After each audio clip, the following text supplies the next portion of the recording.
Ladies and gentlemen, this is the main event of the evening. And now, the champion, fighting out of Los Angeles, California.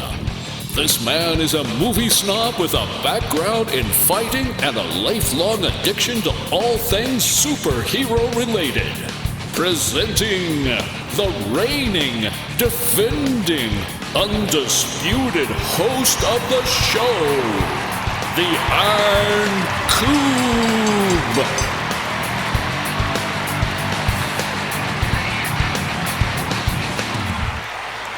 All right, welcome to the show, everybody. This is episode number 142 of the Iron Cube Fights movies. This episode is available on iTunes, YouTube, Google Play, and hosted by SoundCloud. Check our YouTube page for my new review of the Thanos armored version from Endgame. I'm Kia, your host. With me on the show today are my co-hosts Emerson. Hey, what's going on? And Everett. Hey, what's up? This week the team reviews Goodfellas, followed by movie, television, and video game news. I'm going to explain our rating system. On this show, we give the titles that we have watched a rating of win, draw, or loss.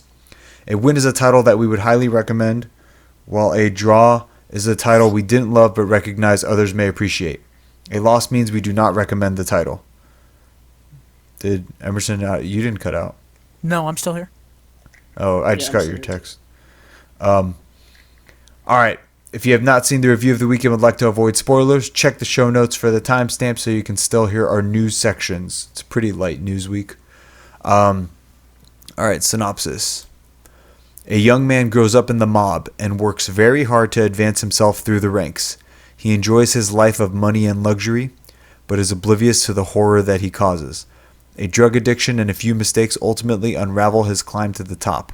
Based on the book Wise Guy by Nicholas Pileggi. All right, anyone want to go first? I volunteer. All right. So I give this a win.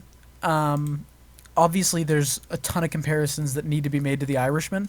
Thank Christ this wasn't... That's why we're watching it. Yeah, thank Christ this wasn't 3.5 hours long. It was about 2.5, and still at some points I was like, wow, this is really going on. But I like this a lot more than I liked The Irishman. I like the way the mob life is shown. I like the way the story progresses. I like the characters. And overall, I just think this is a better version of the story The Irishman was trying to tell, even though there are differences. And I really enjoyed watching it. I really got sucked into the story. I was curious where it was going to go. I like the self-defeating nature of the mob that's revealed kind of towards the end of the story versus how it's portrayed at the beginning of the story. So yeah, it's definitely a win for me. Yeah, Everett, what do you think? I'm going to give it a win as well. I think this movie is the go-to gangster film of all time. Neither of you has ever seen it, right? No, I've seen it before. I watched it in high school. Oh. I had a film class. We watched it in our auditorium. Oh. But I love this movie. I think everyone does a great job with it. It's well written. It's well acted. Ray Liotta is absolutely hilarious in some points. He's a great actor. Sadly, I don't really see him in many things nowadays, but it's very interesting to see this movie after watching The Irishman, because to see all the actors that we just saw, younger and playing slightly different characters but still in the same genre it's really cool to see that on screen. But anyway, yeah, I'll go into detail when we go to spoilers. So yeah, it's a win. Yeah, it's definitely a win for me. I think this movie was, I haven't seen it in a long time, maybe 10 years. But I feel like this movie is better than The Irishman in pretty much every way. Do you guys have anything that you think is better in The Irishman? Acting, story, anything? No. And I see the funny thing is that with the CGI they were using in The Irishman, watching this just makes me be like, why did you even make the movie? Because you had the movie already. It existed. Yeah. And guess what? Instead of having to de-age a character to show progression of time in this movie, they just had a young guy playing the actor when he was a kid. Yeah. And then they used a different actor. And it's so much better. Yeah, and then, there was a part where Lorraine Brasco describes Ray Liotta as a young 20-something, and he's obviously not 20, but It's okay. But I can suspend my disbelief. It's for like 10 minutes of the movie that they're that age. And then it goes to him being like older. And so he just gets older and older. And so, yeah, it's a definite win for me. Let's move into spoilers here. Wow, that was a lot faster than usual. All right. So, did you guys think that Robert De Niro was going to kill, what's her name? Karen? Yes. His wife? Remember when he was trying to get her to go get some Dior dresses? Yes, Yeah. I absolutely assumed as such. Because at that point, the character had been built up. He was killing everybody. Yeah. Literally everybody. Anyone who he was even slightly problematic. Because he killed everyone except Tommy and... No, he's Tommy. Wasn't he? He's Tommy? Or is Oh, he okay, Jimmy? yes. But he was killing people nonstop. But I thought Jimmy was the one who was leading his wife away. When he's... Who's Jimmy? I don't know.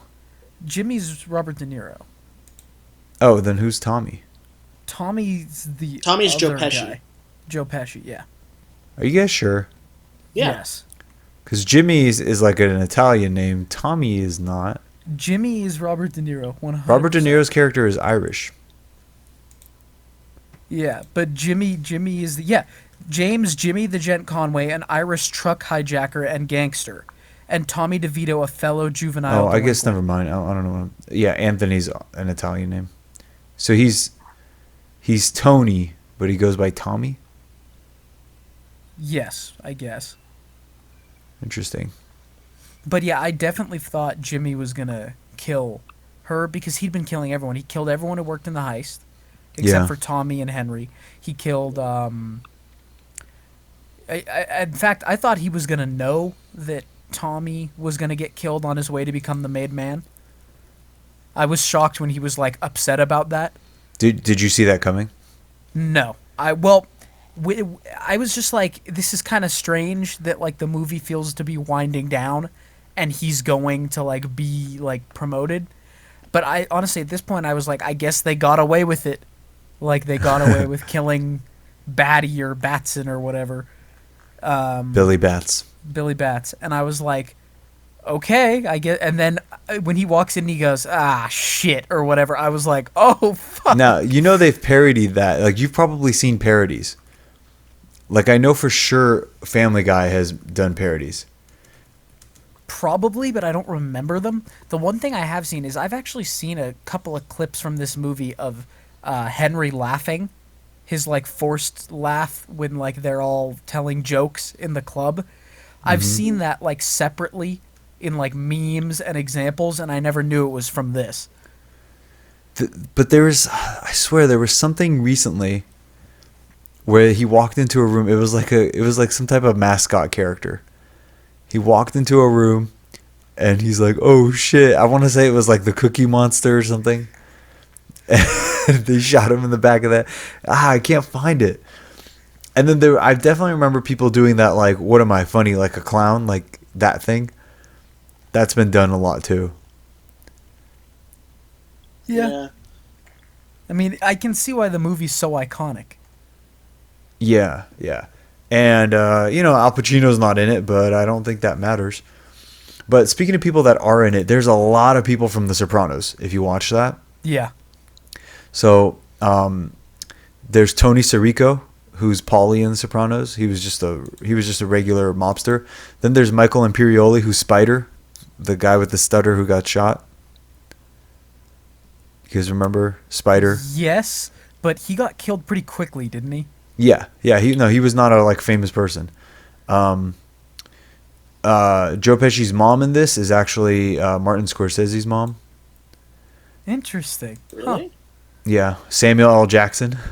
Yeah, I didn't know he was in this movie. Yeah, I was like, wait a minute. That must have been a cameo because I was born the year this came out, but he was pretty famous already, wasn't he? From Pulp Fiction, wasn't that? What year did that come out?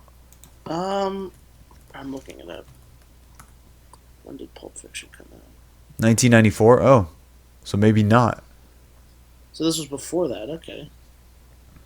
I wonder then, like... He did not look like himself, though. It took me a bit to, like, recognize. How about the fact that, like, he got high and forgot to lose the truck? I know. Let's see. Who else? Frenchie is the guy from the episode of The Office with the Mafia. Yes, He's the insurance salesman. Oh, boy. Mike Starr. Frank Vincent as Billy Batts. He is the bad guy. I forget his name in Sopranos, but he's like the bad guy at the end of the season of the series. Do you remember his name? No. It's been a while since I watched it. This movie made me want to go back and watch it. Let's see. Lorraine Bracco. She is the therapist in Sopranos. She was the wife, Karen. Yeah, and then obviously the main people. Actors, yeah, well, there was a time where they were making a ton of these kinds of movies because it was like movies like this that kind of made it popular. Have you guys ever seen Casino? No. It's like the other one. They're like sister movies. I prefer Goodfellas, but it's Robert De Niro, Joe Pesci, Sharon Stone is in it. Okay. It's a tale of greed, deception, money, power, and murder occur between two best friends, a mafia enforcer and a casino executive, compete against each other over a gambling empire and over a fast living and a fast loving socialite. It's a good movie. I think Goodfellas is better. I think Goodfellas might be Scorsese's best work, but there's other movies that are not mafia movies, like Raging Bull, which some people think is like one of the best. I just like to point Taxi out Driver. If you go to the cast of this movie and you like look through it. So first of all, like you've been saying, everyone is super famous. But if you go down to the actress who plays Karen's mother, the picture they have for her is not great. I saw it. Yeah, I saw it. Hold on, I haven't seen this. Is it IMDb? You just look up Goodfellas, go to like cast, and then scroll down till you see Karen's mother, Suzanne Shepherd. Okay, hold on. I forgot about a lot of parts of this movie, and I completely forgot about his drug addiction. And that kind of came out of left field for me because I thought he was like the clean guy in control. Yeah, and then when his wife was on it too, and it was just falling apart. Yeah, well, how about crap? What was I gonna say? Oh boy, Jesus, this picture. Okay, but his drug addiction like led to one of the funniest scenes in the movie when he's like getting stalked by the helicopter. That made me laugh out loud. He was like, getting stalked by it though, wasn't he? Yeah, no, he was like all paranoid. He's like, it's been following me all day, and then it turned out to be true. Yeah. Okay, so what about when you they told you at the end about the true story part? Did you guys look any of it up? Nah, I didn't look really. it up, but I was like, that's kind of... Is it a true story? Yeah. I mean, they kind of threw him under the bus, if anyone's still around. Well, he's like famous now, but he also got kicked out of the witness protection program because they were continuing to do crimes. Of course. Yeah. Seems like that type of guy. I'm trying to find out. I'm reading Wikipedia what he did. He claimed to be clean, but he got caught with luggage at the airport in Nebraska containing drug paraphernalia, cocaine, disorderly conduct, and resisting arrest. Jesus. And then he started doing museum appearances. He lived nearby on Topanga Canyon, 4 miles from Malibu, with his new wife. And then he went on 60 Minutes. I mean, according to his version, he never killed anybody, so. Well, I mean, he would say that, though, wouldn't he? Yeah. But yeah, that heist they did on the airline, all that was real, I guess. Well, see, what I think is fascinating, I'm glad you brought up the heist. A lot of movies, the heist would have been the big moment. Yeah, like it would they have didn't been even show it. Yeah, and I respect that because, like, ever since I've been, there was a Rick and Morty episode that made me start thinking about this. A lot of heists, to make them like good, is to like not tell you the plan, and then reveal like, oh, it's all up to snuff.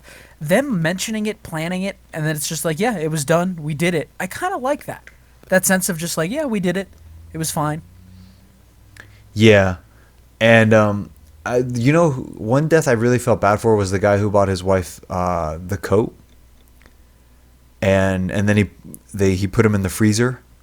Yeah, it's like, damn, what did that guy do? The one with the pink car kind of made me cringe a little bit. That made me sad. He was definitely sad. Yeah. He's like, I apologize. I'm sorry. It's in my mother's name. But the one thing about the movie is like these guys are obviously have a short fuse, and the guys in the movie never just say sorry and walk away. Yeah. Like Spider, when he was getting yelled at for not offering him a drink, like just go get him a drink. Don't just stand there and be like, oh, I didn't understand what you said. Like blah blah blah. Yeah. Like it just gets worse, and I didn't mind it, but I thought that was funny because pretty much every scene is like that. Yeah, they just keep being like, what are you talking about? Like they just escalated a little too far. Yeah.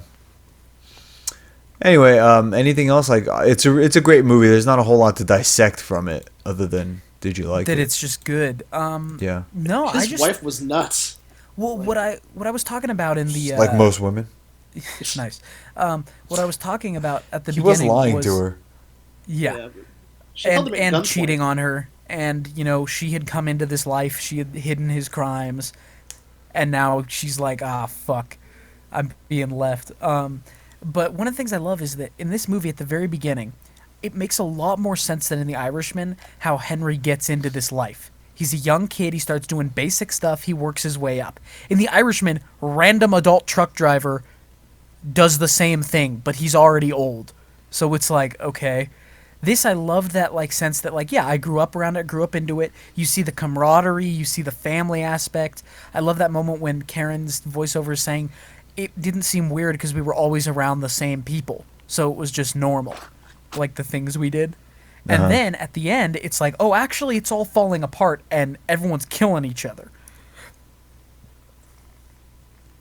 And I just think that was like the perfect like arc of the movie about like being in the mob and being a gangster. Yeah. Like things are good until there's some stress, and then sorry. Yeah, building on that, the ending of this movie, in my opinion, is really depressing. Just because you see this in like throughout the entire film, you see him living large. He's like in with the mob. He's like doing real good with money. Like he's living a good life, even though it's illegal. And then when he goes into witness protection, he just looks so depressed. Like it's over. He has to live under a new name with like a crappy job, like with that cookie cutter house. Well, that part I think that's where it takes some artistic license because he didn't do that. He kept doing crimes and his life was still insane and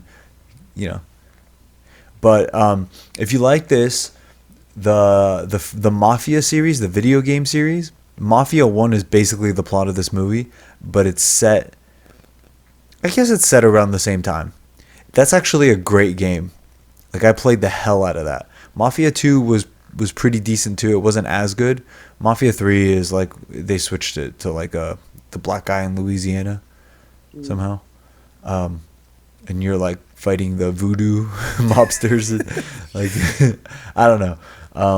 I heard the game got better with some work later on, but Mafia 1 is fun, and in the ending of Mafia 1, you go into witness protection, but when you're an old man, they come up and kill you.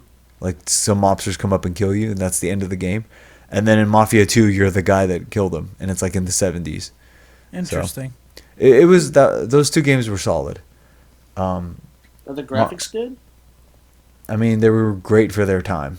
I couldn't tell you right now, but you'd have to be willing to look past that. All right, fight of the week. Anything? Yeah. So I was thinking, Let's imagine that the three of us are part of this heist with Lufthansa. Okay? Goes off without a hitch. Everything's fine.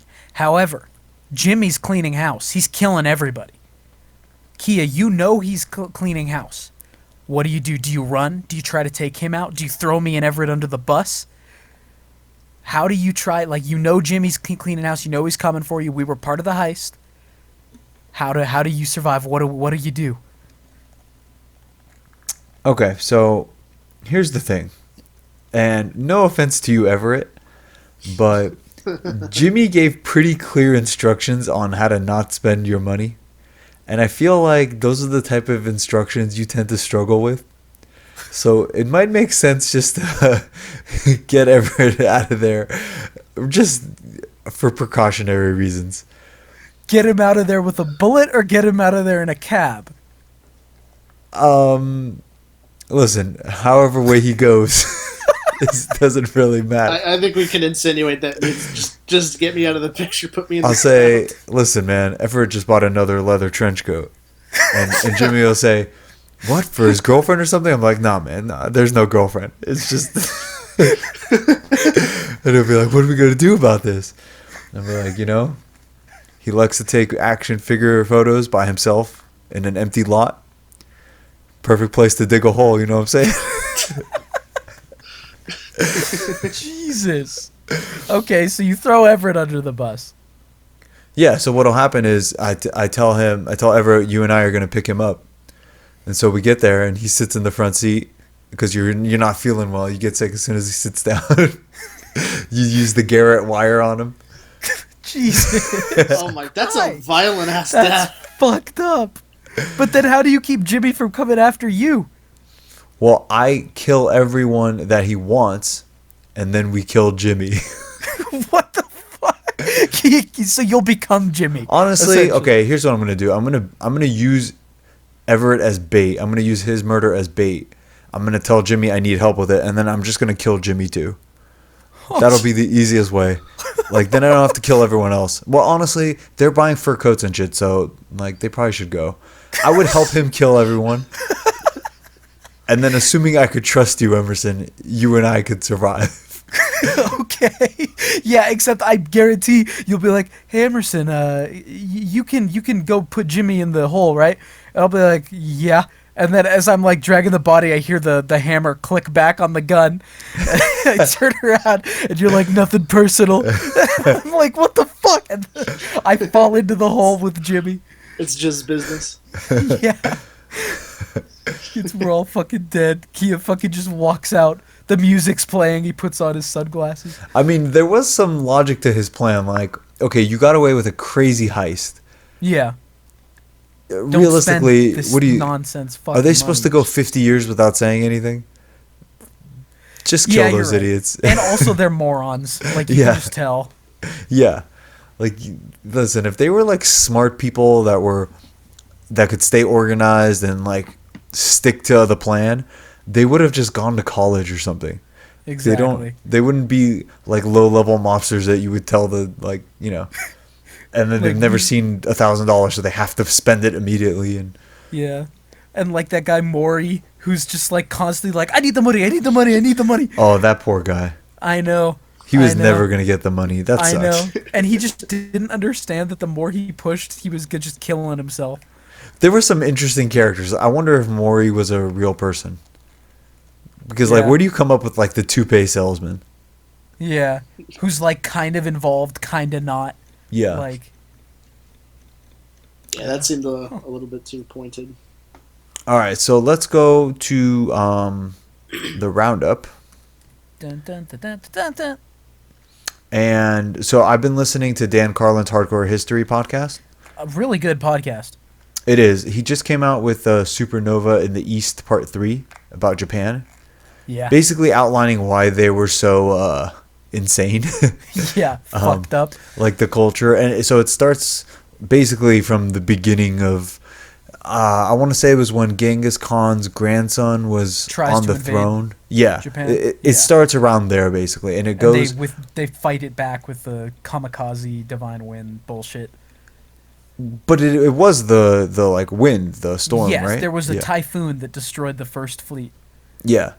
So I haven't got to the end, and I've actually already listened to part 1 and 2, but I'm listening to them again. I'm gonna listen to all 3 together now.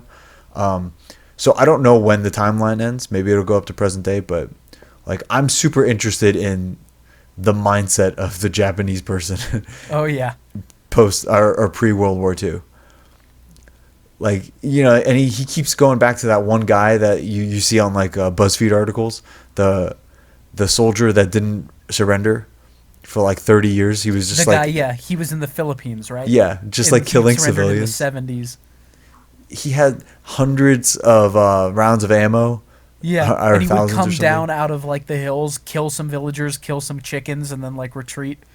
Yeah. Yeah, didn't they have to have the emperor come and like? Well, they pardon had him? his commanding officer. Not the emperor.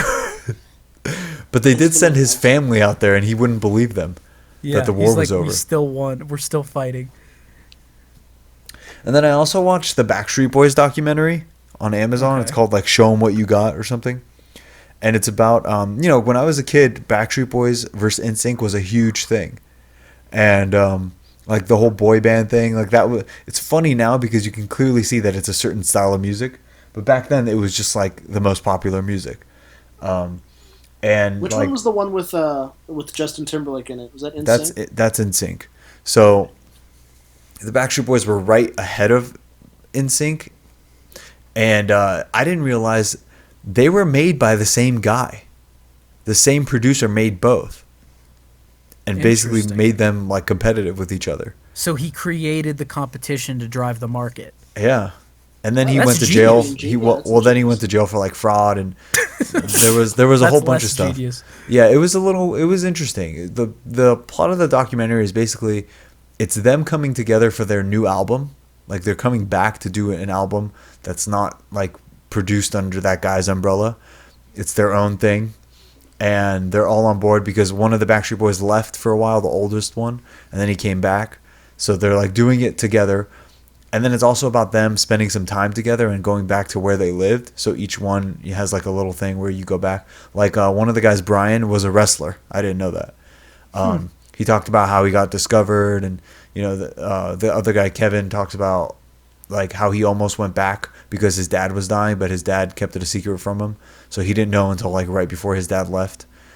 So like that's why he didn't leave the band, and you know like it's stuff like that. It was actually pretty good. And then as they're trying to make the new record, the main singer Brian, he's like the best singer of them all. His voice is like not the same, and like he knows it. And so there is one scene where they actually argue, and Nick Carter like calls him out, like, your voice isn't as good as it used to be. We need to talk about that. And he's like, I can't do your job anymore is basically what the problem is.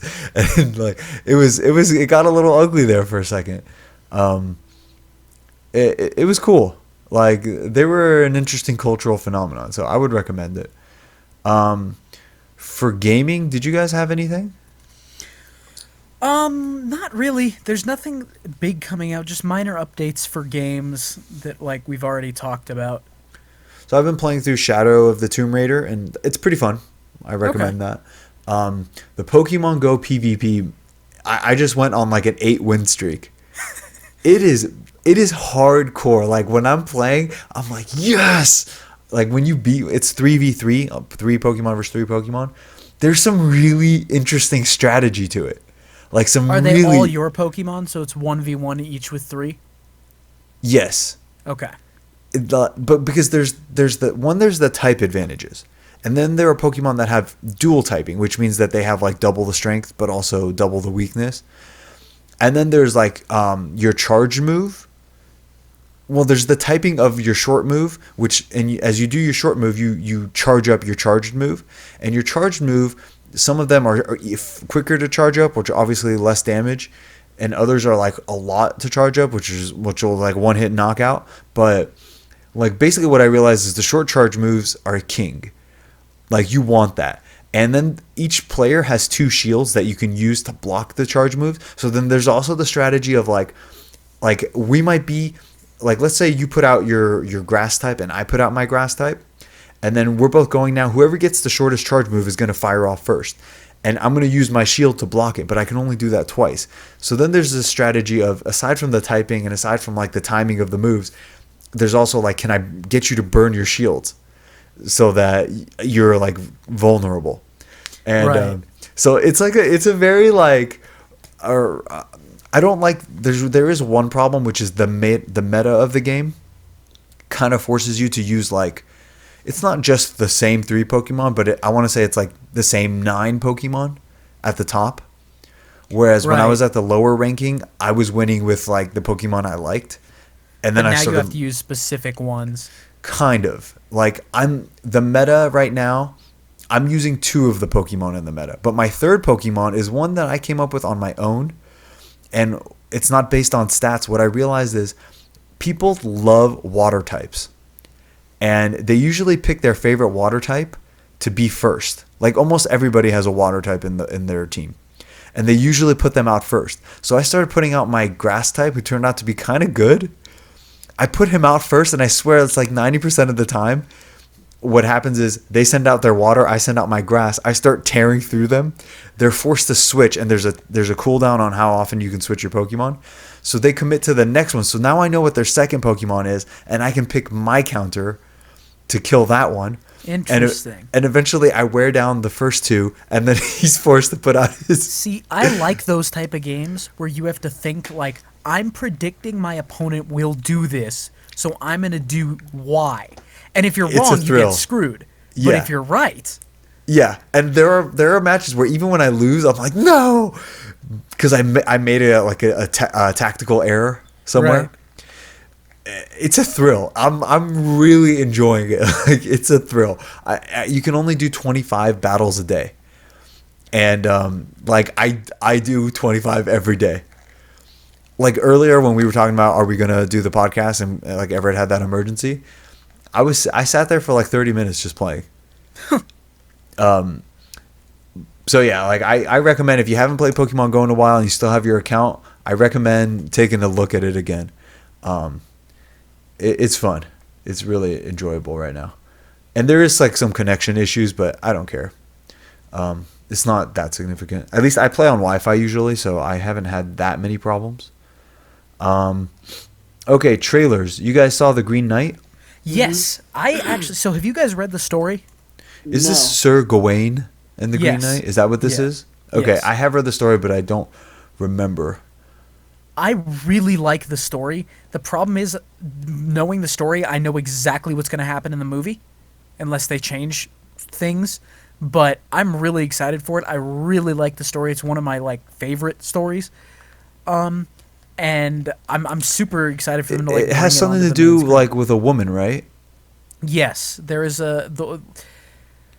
the general idea is that a figure appears in King Arthur's court and says he wants to play a game. He says, someone can have one strike against me, but in a year and a day, I'm allowed to give that strike back to them. And like no one really wants to do it except Sir Gawain. He does it, and he beheads him in one hit. However, then the guy puts his head back on and says, I'll see you in a year and a day. It's badass, yeah. And it's like, oh, fuck. And so the story is about Sir Gawain, like, going to journey to where he's going to meet this Green Knight. And he's essentially like, well, I'm going to die because I can't put my head back on. And on his way there, he, like, finds this castle where he meets this king and this queen. And there's some things that happen. But it's a really good story. Yeah. Yeah. The only thing I remember from the story is that in college, I had to read it for one of my classes. I never actually read it because the language was like too weird. Old I'm English, like, this is a waste of time. So I just looked up the summary on SparkNotes. And this is like a theory on learning, right? So I looked up the summary on SparkNotes. I like read the whole thing. And I studied it, you know. And then we go to class, and the teacher's like trying to slog through it, asking us questions about it, and everyone like kind of read it. But I'm the only one that can answer the questions because I'm the only one understand it. Yeah. At one point, he mentions a specific word, and he's like, "Yeah, what she meant by this was," and like I knew what the word was. I knew what the meaning was because I hadn't even read the actual word, but I knew that part in the story, and I knew what she meant. And so I said it, and he's like, "Yeah, good job. You really studied it." I was like, "I did." Nice. Was there any other trailers? Anything else? Not that I can think of. That's the biggest one I've seen. Yeah, I don't think I saw anything else. All right. How about Everett's box office brawl? All right, we've got some more diversity this week than in other weeks. What is that supposed to mean? All right, it means there's 4 new movies that came out this week. Oh, so it's not black just the people same in stuff. it. I don't know. Let's find out. So starting off with number 10 in its first week is Downhill. Number 9. What is that? It's from Fox. I have no idea what It's it is. a movie called Downhill. Starts at the bottom of its first week. Oh, it's that Will Ferrell movie where it's like so they're like on a ski trip. They're on another a ski white trip. man. Okay. Oh yes, I know what this is. Okay. I don't know what this is, but They're like You on a ever see the ski trailer trip and where he like escapes. He gets scared. There's an avalanche and he like leaves his family. oh yeah, that and then it's video like went a drill. viral. Yeah, it's like a drill. That looks and like then- it could be funny. Yeah, and he's like, "Listen, I wasn't running away. I was running to get help." And it's whatever, but it got destroyed. Yeah, I mean it's only made 4 million this week. So Interesting. I like Julia Louis-Dreyfus. Okay. Moving on, number 9 down from number 4 is Doolittle. Number 8 shame. up from number 11 is Parasite. It got a wider release.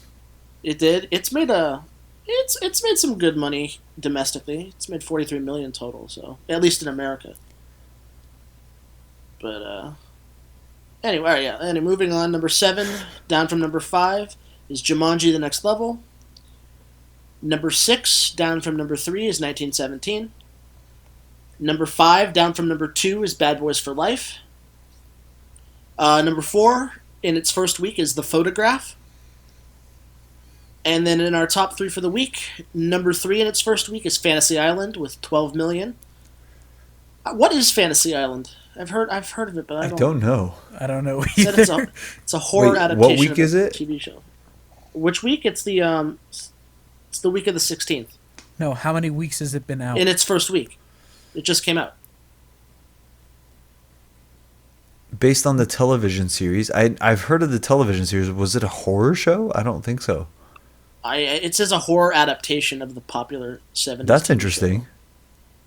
They took a famous TV show and made a horror movie out of it. I mean, I've never heard of it before, but that sounds intriguing. All right. Anyway, number 2, down from number 1, is Birds of Prey with 17 million this week. Here, I'll come back to that in a minute because I want to make a comparison. And then number 1 for the week in its first week is Sonic the Hedgehog with 57 million. Really? Yeah. Wait, it made Birds of Prey made 17 million this week. This week. So can you tell us what it made overall? Yeah, the comparison: Birds of Prey made 59 million in its 2 weeks that it's been out. Sonic made 57 million in its first week. Damn.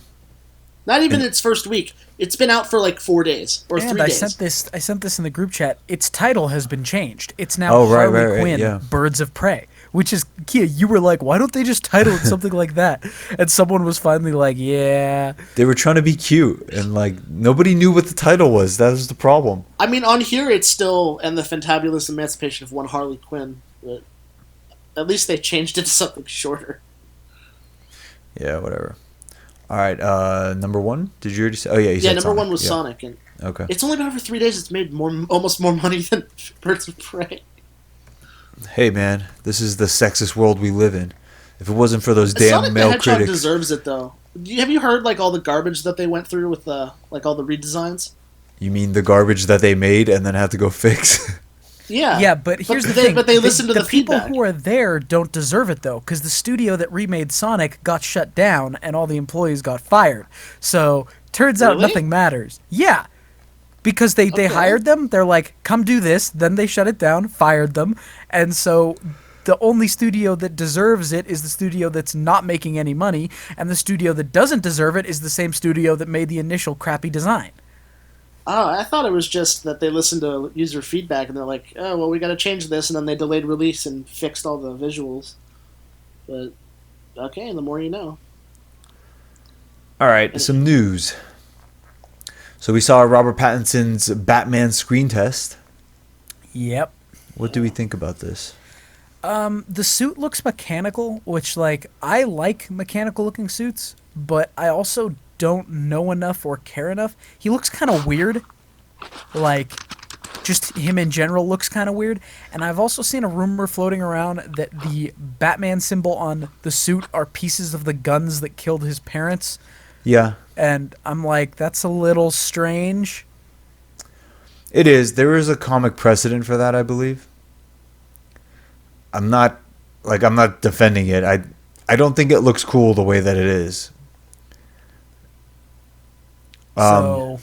So here's my thing. The cowl looks kind of old school, like slapped together, like homemade. But, like I'm saying in terms of style. Mm-hmm. But the suit looks more... like militarized. Yeah. Teched out. So I'm not crazy. I don't like the dichotomy of that. It doesn't look good to me. They didn't show the ears, which a lot of people are talking about, so no one knows what it's like. I mean, I think when it comes to ears, you should go long and skinny for Batman, but... I mean, yeah, like with what they released with that red light and only the face, it kind of looks like Daredevil a little bit. It did look like Daredevil at the beginning. But so the cowl, I see why they were talking about Adam West. The eyebrows and stuff looks like the Adam West one, kind of. It has like a very like flimsy look to it. It's soft. Yeah. It has soft features. And then it has like, is it me or does it have like stitching on it? Kind of. Something about it is strange. And it's not just the like change from like the chest up to the face, but also like it almost doesn't look like it fits great either. Yeah, I mean that would make sense for a screen test. But part of me feels like this is not the final suit either. Something about it like, because it doesn't jive. Like the cowl and the suit don't jive well. So do you think he's gonna have like this suit at the beginning? Maybe. Like, don't you think? Well, I heard the story is going to be based on Long Halloween, which suggests that it would be over one night. So, I don't know. It's going to be interesting. I'm still like kind of optimistic about the film, but this I don't know. The film would have to be really good for me to want to buy this action figure, you know? Right. Because this doesn't really look like Batman. It definitely looks like a cross between Daredevil, a little bit of Batman, and like a cosplayer. Yeah. If you look up new Batsuit on Google Images, like the first two images that show up, there's the one that they showed with the red light, and then there's another one that kind of looks more like concept art. I like that one a lot better. He's got like the chin guard and the eyes are white. I see what you mean. That looks a little bit more streamlined. Yeah, I see what you mean. You know, I don't really mind the collar. Like, I'm kind of okay with the collar. Yeah, I wouldn't want it for every Batman. I'm just saying I'm okay with it, like, this time. I wouldn't want that to become a permanent... I like his panther neck, and But... Yeah, I mean, I don't think that any of this is necessarily a bad sign. I thought that when we saw Batfleck, I thought that was a bad sign. Not because he looked bad, but because they were clearly going for the Dark Knight, what is it, Returns? Yeah. Mm-hmm. And that was a weird one to start with if you're trying to kickstart a new universe. You don't start with the old retired version of the most popular character. So, this is, I don't know, it's something. Do we know who's playing Alfred yet? We do, right? Do we? I've heard about. I don't think it's the same guy. No, definitely not. It's someone else. Who is it though? Andy Serkis. Yeah. Yeah, I remember because some people were arguing. This guy's like, "This is part of the DC cinematic universe," and this guy's like, "No, it's a standalone film. It has different actors." It definitely is a standalone film, and then it's gonna, I don't know. I think they're gonna try to fold it in somehow. The DC extended universe, whatever, is it's a mess. Yeah. Yeah, that's an understatement. All right. The Mandalorian Season 2.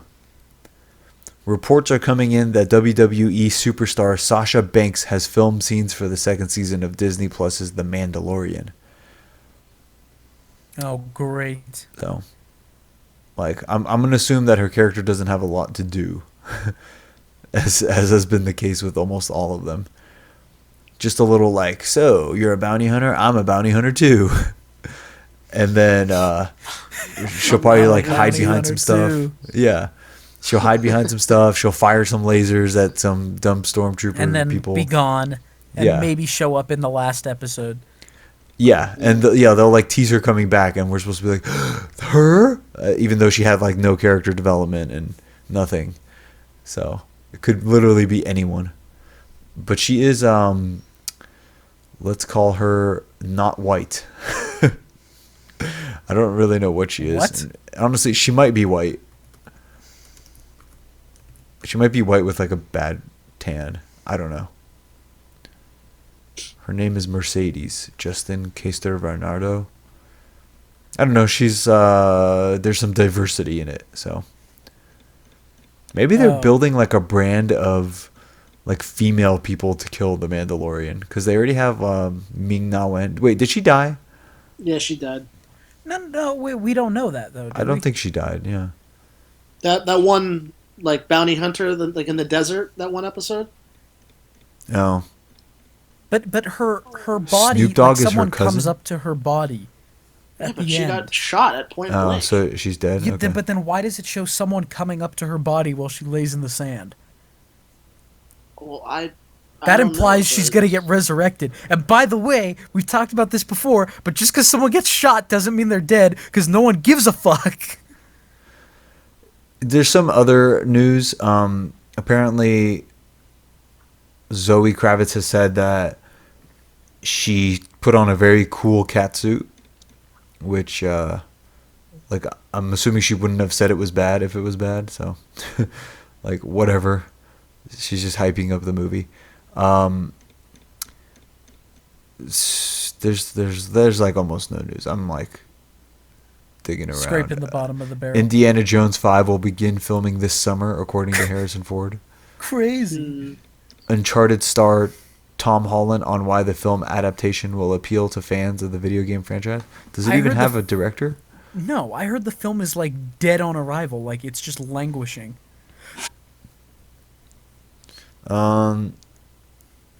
Yeah, despite the production hell, Tom Holland believes the film can still win over fans. It's like, what is he supposed to say? You know what, actually, I don't think that the fans will like it.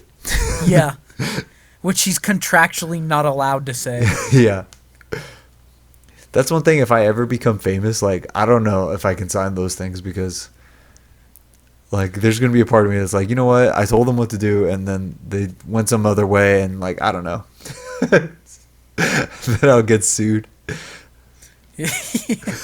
But the people will fucking love you. News outlets will think you're fucking awesome because they'll be like an interview. Yeah, they'll be like, they'll well, go what do you crazy. think about like the Golden Lion? And you'll be like, I would not be. I would not have high expectations. Yeah, and like that quote appears on like the front of Yeah. the article. The writer says not to have high expectations. They'll be like, well, what do you anticipate for this film? It's like, well, actually, I kind of foresaw a situation where they would take my story and like ruin it. So there's a reason why I made the book first. So like that's the real. He says, I read the newest draft of the script on the way over here, and it's one of the best scripts I've ever read. It really, really jumps off the page. The best scripts he's ever read. On the way to the interview. Wow. Nice. It's like, dude, come on. Well, you don't have to say that you just read it. Obviously, like, you haven't even thought about it. And The the other best thing is, script like, you ever read. And these outlets and these fans eat it up. Like, I Yeah. guarantee there'll be, like, fan postings like, this is what Tom Holland... And everyone will be like, that's crazy. It's like, guys, he's not being real. He's doing this because he has to. Yeah. So we never really discussed this, but if last week's rumors about how Morbius is in the Toby universe, they already have a Venom. Yes. So like a Morbius and Tom Hardy's Venom, that kind of confuses the issue a little bit. So I would say that's probably not going to be the case at all. Because like, how do you have another Venom, like that's called the Venom, when they all have unique names? Yeah. Venom 2, Neo Venom. And Neo Venom sounds like something they would do. Yeah, it does. And there'd be the reveal. The villain's like, like Spider-Man's like, Venom. He's like, no, I'm Neo Venom. And then he like comes. I'm a symbiote too. Guess what? I'm a symbiote too. And fucking John Bernthal walks out of the shadow. And he's like, listen up, Spider-Man. Yeah. All right. So for next week, there's nothing coming out, is there? Not that I saw. Unless there's you're The Call of the Wild, another No. talking dog movie. No. Dude, why do they exist? Who is seeing them? Why are there so many? Yeah. Children and mothers love those movies. Like, I purposely avoid them because the dog is always going to die. Well, also, it's just like the whole story's cringy. Like, Harrison Ford's like, this is about adventure. And then the dog's like running around. It's like, I've seen Balto. I don't need to see this. Like, god damn. Okay, so I don't see anything. So let's start with our James Bond series. So let's start with Casino Royale. Oh, I love Casino Royale. Casino Royale is a kick-ass movie. Yeah. All right then, fellas. Until next week. Alrighty. Till next week. All right, see ya.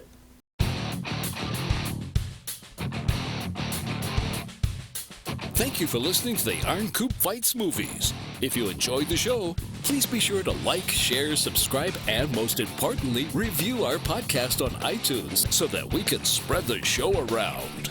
To contact the show, you can reach us at theironcoob@gmail.com and on Instagram at theironcoob. Join us for another edition of the Iron Coop Fights Movies.